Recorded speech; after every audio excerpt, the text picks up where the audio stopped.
Next, we'll discuss another important topic, significant figures. When we're measuring a number, we need to consider the number of significant figures in that number. And this isn't arbitrary. Length is measured by observing marked lines, for example, at the end of a ruler. The last digit in your measurement is always an estimate, which you obtain by dividing the space between the marked lines. Let's see if we can identify a number as measured or exact and determine the number of significant figures in a measured number. Measured numbers are the numbers obtained when you measure a quantity, such as your height, weight, or temperature.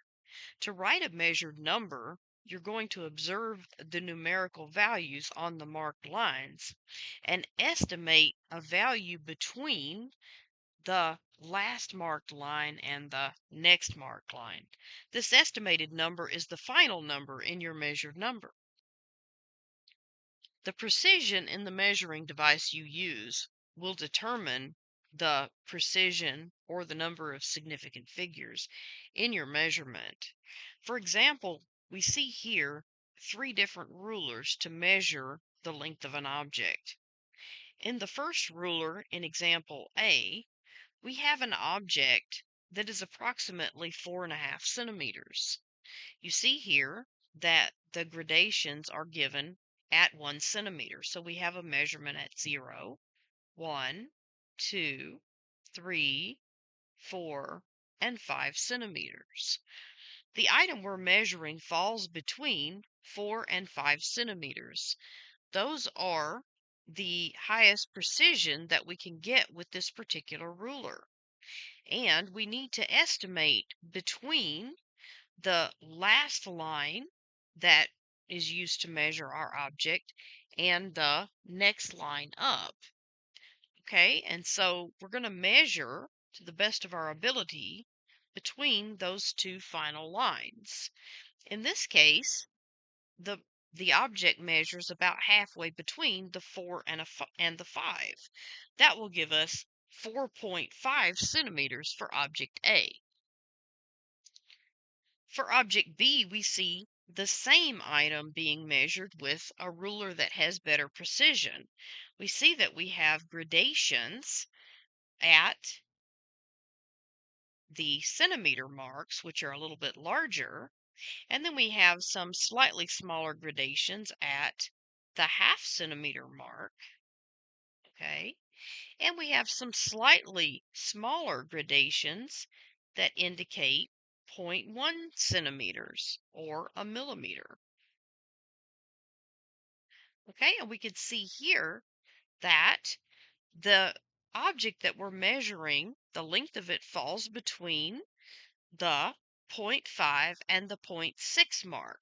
So we're going to use those two gradations in order to estimate our last digit. The last digit in a significant figure is always an estimate, and you want to give your best estimate.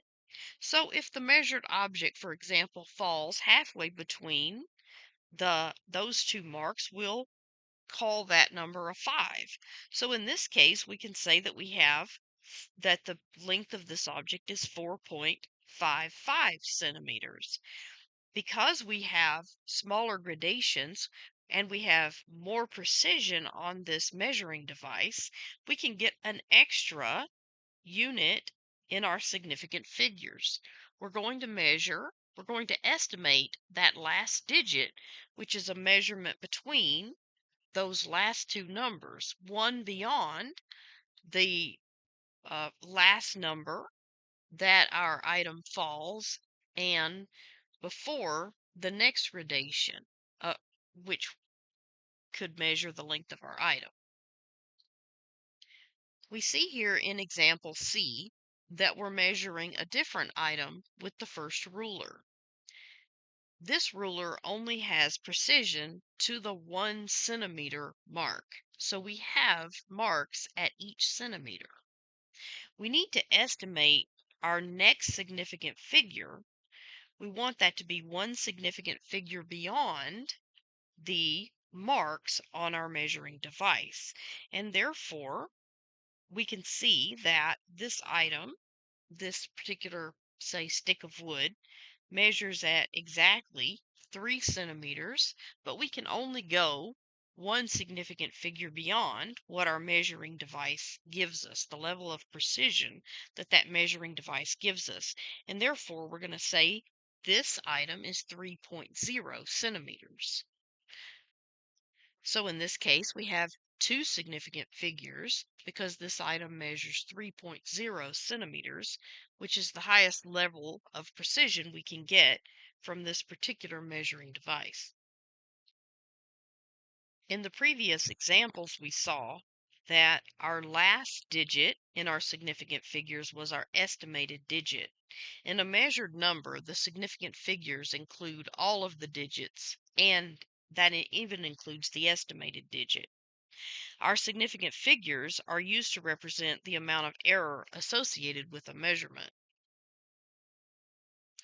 Significant figures are all non-zero digits and zeros between those digits.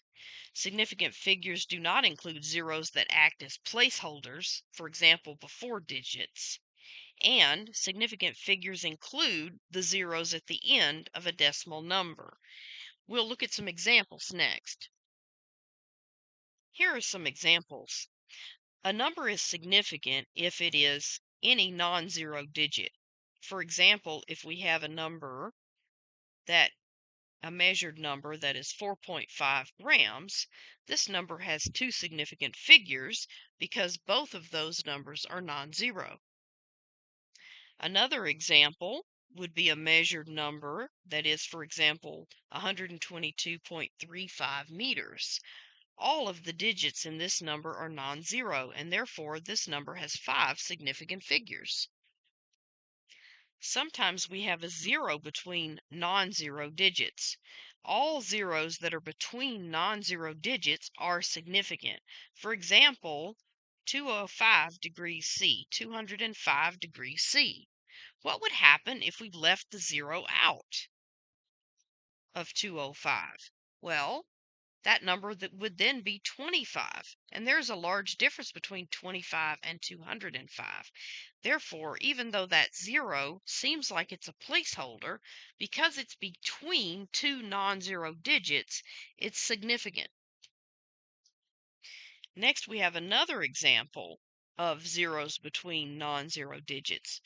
For example, 5.008 kilograms. This number has four significant figures because any zeros between non-zero digits are significant. Zeros at the end of a decimal number are also significant. For example, if we have 16.00 milliliters, these two zeros are significant. Think back to the example where we're measuring a stick, and we had a stick that measured 3.0 centimeters. That last zero was our estimated value, and remember that last estimated value is significant. So both zeros in 16.00 milliliters are significant because those are after the decimal place, and all zeros at the end of a decimal number are significant. But let's look at the 50. This number is a little bit different. It might be obvious to you that if we had 50.0 liters, for example, that last zero would be significant because it comes after a decimal. But by putting a decimal point right behind the 50, we clarify that the zero after the 5 is also significant. Notice this has a decimal point here, right here. That decimal point indicates that the zero is significant. If we had left that decimal place off and just put 50, now this number is ambiguous. We don't know whether this number has two significant figures or just one. It would be better to convert that number to scientific notation. If we converted it to scientific notation, we could say that 50 is equal to 5.0 times 10 to the first, or 5 times 10 to the first. This number has two significant figures, and this number has one significant figure. Both of them are equal to 50, but it indicates how many significant figures we have by putting the number in scientific notation. Which brings us to the point that all coefficients in a number written in scientific notation are significant. For example, in 4.8 times 10 to the fifth meters, we have two significant figures because the 4 and the 8 are significant. And in 5.70 times 10 to the minus third grams, we have three significant figures because all numbers in the coefficient of a number written in scientific notation are significant. Sometimes zeros in a number are not significant. Zeros are not significant if they're just there to be placeholders. For example, for a measured number that is small, that's less than 1, so for example 0.0004 seconds, we only have one significant figure here. That's the 4. But let's write that number again. 0.0004 seconds. But if we'd written this number as 0.00040 seconds, now how many significant figures do we have? We have 2. Because remember, a 0 at the end of a decimal number is always significant. These first 3 zeros are just placeholders. So if you have any doubt about how to record your number, it might be better to write 4 times 10 to minus what? 1, 2, 3, 4. 4 times 10 to minus 4. Or we could say 4.0 times 10 to minus 4 seconds if we wanted the second case where we have two significant figures. So this will help us to remove any ambiguous numbers that we have. Next, we have another example of a 0 as a placeholder. So 0.0075. Sometimes we write zeros before to the left of a decimal place just to identify a decimal as being there. And those are insignificant unless there's a number out to the left of them. Okay. So for example, in 0.0075, we have two significant figures here because all of these zeros are insignificant. If we had a number like 40.0075, then all of these numbers are significant and we would have 1, 2, 3, 4, 5, 6 significant figures in this number. Okay, because those are between non-decimal numbers. For a number such as 850,000 meters, such as in example B, we might assume that we have two significant figures, and we should assume that unless there is some disambiguation. To be less ambiguous, it would be better to put this number into scientific notation. For example, this number would be 8.5 times 10 to the what? 1, 2, 3, 4, 5 times 10 to the fifth. If we wanted an extra significant figure in there, in other words, if our uncertainty lay in that digit, we would say 8.50 times 10 to the fifth, for example. And that would give us, so the first one has two significant figures. The second one would have 3. But if you put a decimal point into a number like 850,000, so if you put a decimal point right here, that indicates that all of the numbers to the left of the decimal place are significant. So for disambiguation, most texts would write that number in scientific notation. So this, again, would be 8.5 times 10 to the fifth with the required number of zeros to indicate the number of significant figures in that number. So you can assume that a 0 is not significant again if it's used as a placeholder in a large number without a decimal point. So for example, 1250000 grams. Okay, so that's 1,250,000 grams. And there's no decimal place here. So we can assume this number has 3 significant figures. For a large number that includes zeros, like the one we just saw, the 1,250,000, it's best to write that number in scientific notation for disambiguation purposes. So generally that would be done.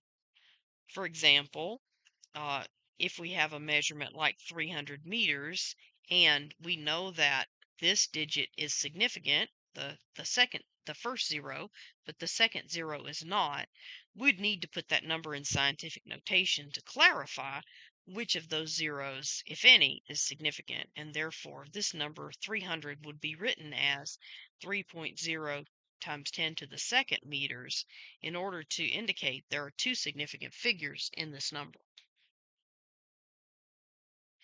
So again, zeros at the end of large numbers without a decimal point are not significant. So for 400,000 grams, we would have 1 significant figure here, and this could be written in scientific notation as 4 times 10 to the 5th grams. For 850,000 meters, we would have 2 significant figures assumed, and for disambiguation, we should put that into scientific notation as 8.5 times 10 to the 5th meters. Zeros at the beginning of a decimal number are just placeholders and are not significant. So, for example, for 0.0004 seconds, we would assume that we have 1 significant figure here, and this could be written as 4 times 10 to the minus 4 seconds in scientific notation. 0.000046 grams is written with 2 significant figures in scientific notation, and this would be 4.6 times 10 to the minus 6 grams. Let's see if we can identify significant and non-significant zeros in each of the following numbers and write them in scientific notation. So for A, we have 0.002650 meters. These first 3 zeros are insignificant, and the first zero out in front are these types of zeros are often written just to indicate a decimal will be coming after it. It's like a heads up. And these next 2 zeros are placeholders for the fractional number. So all 3 of these first zeros are insignificant. So the only significant figures in this number are 2, 6, 5, 0.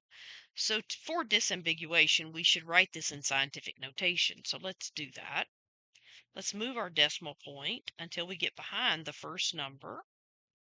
Okay, that would be 2.650 times 10 to the what? We've moved to the right 3 spaces, 1, 2, 3. So this would be 10 to the minus third meters.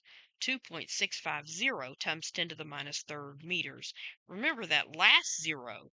Zeros at the end of a decimal number are always significant. Next, we have 43.026 grams. Zeros between non-zero digits are always significant, and therefore this number has 1, 2, 3, 4, 5 significant figures. But we were still asked to write this in scientific notation, even though it isn't required for disambiguation. Let's go ahead and do that. So let's rewrite our number as written. Now, we have a decimal point here. In order to write this into scientific notation, we'll need to move the decimal place behind the first non-zero digit. So that gives us 4.3026. We include all of our significant figures. And then we write times 10, and we indicate how we move the decimal place. We moved it 1 place to the left, and so that's going to be a positive exponent for our 10.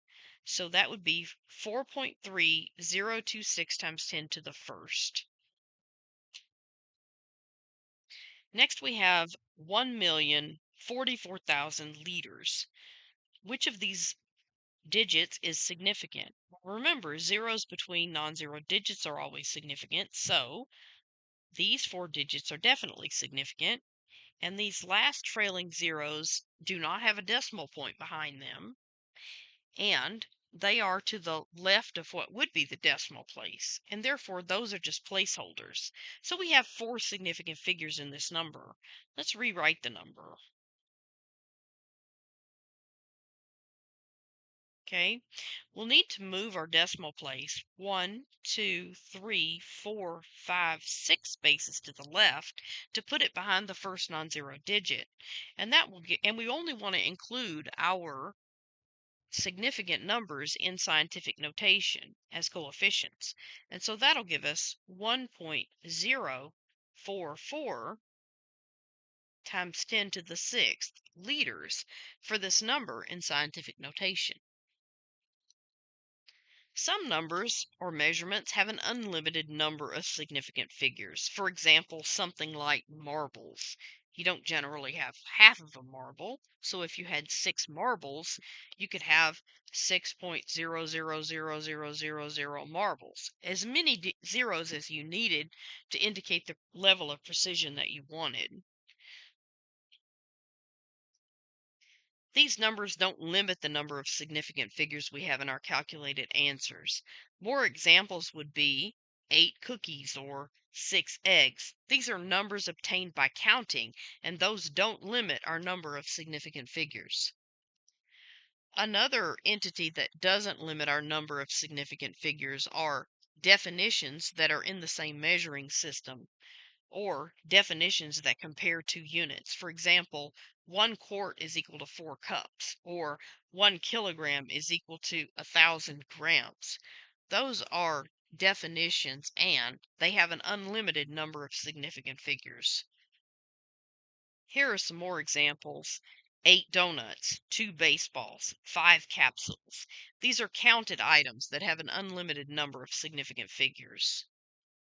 1 liter is equal to 1,000 milliliters. These are defined equalities in the metric system. 1 meter equals 100 centimeters. 1 kilogram equals 1,000 grams. So, for example, if we needed more significant figures, we could say 1.00000 kilograms is equal to 1,000 point. Let's see, we got 1, 2, 3, 4, 5, 6. 1, 2, 3, 4, 5, 6. So we could put a couple of zeros at the end after the decimal point. We aren't limited by the number of significant figures there, and therefore we wouldn't limit our calculations to that number of digits that we used in that conversion. Next, we have some defined equalities in the US system. For example, 1 foot is equal to 12 inches, 1 quart is equal to 4 cups, 1 pound equals 16 ounces. These numbers do not limit the number of significant figures in our calculations. Let's identify the number of significant figures in the following numbers. A, 3 coins. This is a counted number. These are counted items, and therefore they have an unlimited number of significant figures. B, the diameter of a circle is 7.902 centimeters. This is a measured number, and therefore this number has 4 significant figures. 60 minutes equals 1 hour. This is a conversion factor within the same measuring system, and therefore has an unlimited number of significant figures.